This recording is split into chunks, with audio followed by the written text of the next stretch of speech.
Okay, class, so this is the second video. Okay, you should have already done your nervous system video. This is, you should title this set of notes, Unit 2, Biological Basis. This is the neuron notes. Okay, so you already should have the nervous system. The nervous system, remember, is the communication system between the brain and the rest of the body. If you say so. The nervous system is broken down into two different areas. Remember, it's the peripheral nervous system and the central nervous system. Your central nervous system has on there your brain and your spinal cord, and the peripheral nervous system, remember, is broken down into the autonomic and somatic. Autonomic, remember, is things that you are unaware of. It's involuntary actions. Somatic are the voluntary actions, your skeletal muscles, movements that you are aware of. And then lastly, your autonomic nervous system is broken down into the sympathetic and parasympathetic. So all of that, make sure you have those notes completed. It was the first series in this set of notes. It also went over the endocrine system. So make sure, again, I'm not going to review it in this section, but you should have that in your notes. So it begins with phrenology. Your textbook started to talk about phrenology. Phrenology was the idea that different areas of the brain are responsible for different types of behavior. The person that studied this in the 1800s was Francis Gall. He believed that the skull and the bumps on the skull impacted our behavior. So whether the shape of our brain or the size of different areas of our brain could impact the way that we interact with others. Even though that they discredited this idea that certain bumps don't necessarily mean that you're going to behave a certain way, one thing that phrenology highlighted was the idea that brain regions, the areas of the brain can, once they research what they did, impact different behaviors. So that's the idea of phrenology. It began the research behind the brain. Biological psychologists, this should be a review from Unit 1, study the link between our biological activity and our psychological activity. So they study the brain and how that impacts our behavior. They're continuing to expand our understanding of how the brain works now with new tests, why we sleep, why we dream, why certain people have depression, and etc. Okay. So the first thing that you should know is what a neuron is. So a neuron is a nerve cell. It is the messenger in the body that sends information from one area to another. On the next page, you're going to have a diagram of a neuron, and I really think that you should draw this diagram in your notes. Okay, I'm going to start all the way on the left side of the screen where it starts talking about the dendrites in the cell body. So the dendrites are the branches on the neuron. These are the little branches that receive little messages. Inside, the little messages go into the branches through basically the body of the neuron. Okay, and then it's going to travel down the axon. Okay. And if I can zoom out here, I might be able to show you the mouse. So here's the dendrites. Okay, they receive the messages. So the messages would come in here. They would travel down to the cell body. Okay, the cell body is the life support center. You'd have the nucleus right here. It's not labeled, but the nucleus is the control center. The nucleus is going to say, hey, we need to send this message out the axon to another neuron so they could deliver the message and send it throughout the body. So we got the dendrites, which are the branches. Okay, it travels down the branches to the cell body. Cell body is the support center to the nucleus. The nucleus then is going to send it down this long axon.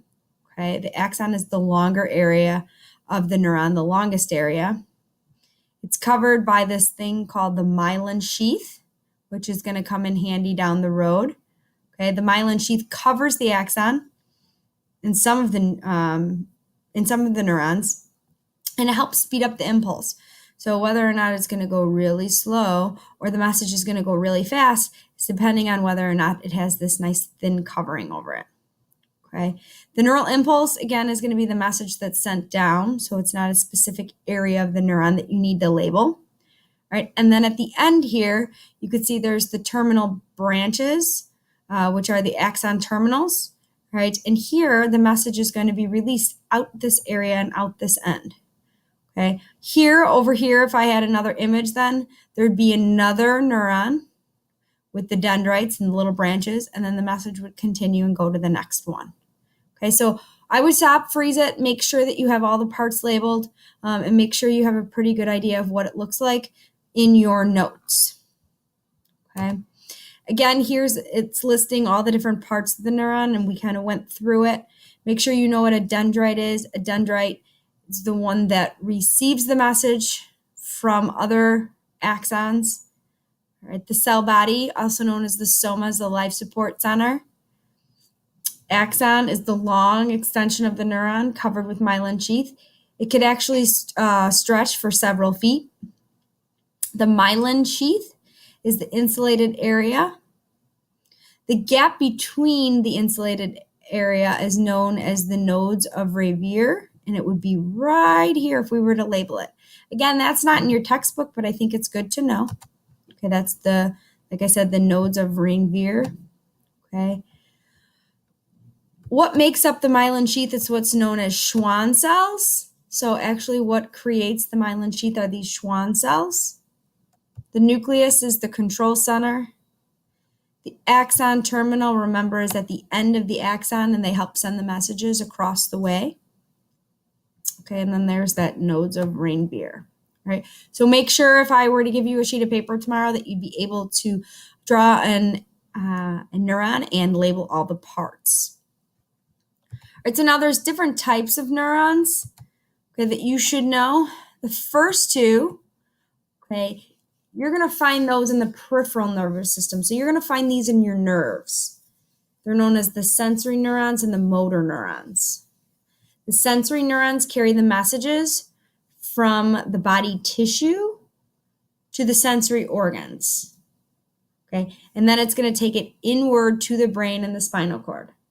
So if I were to touch a stove, okay, I'm going to touch a stove, it's going to take it through my nerve, the sensory neuron, all the way to the spinal cord. Then the spinal cord will take it up to the brain. Okay, so I underlined inward because it takes it into the brain. I also highlighted peripheral nervous system, PNS. You want to make sure both of those are on there. Motor neuron then, once you feel that it's hot, you're going to want to move your hand away. So your brain is going to tell you, okay, it's going to carry outgoing information from the brain to your muscles. It's going to take the message from the brain then and have you pull away. Okay, so I highlighted outgoing and I also highlighted PNS. I would do that for both of them. Those are both found in the peripheral nervous system. Okay, the inner neurons and the glia neurons. Okay, your inner neurons then, once they send the information to your sensory neuron, okay, the inner neurons are then going to take it to the brain, from the spinal cord to the brain. Okay, these are found particularly in the CNS, the central nervous system. The glia cells are also found in the central nervous system, and these take care of just all the neurons. So if I were to insert a new cell, okay, first thing that would happen is you touch a stove. Let's say that happens.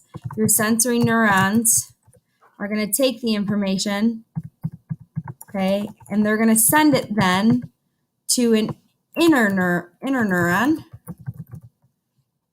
And that's going to take the information up to your spinal cord and into your brain.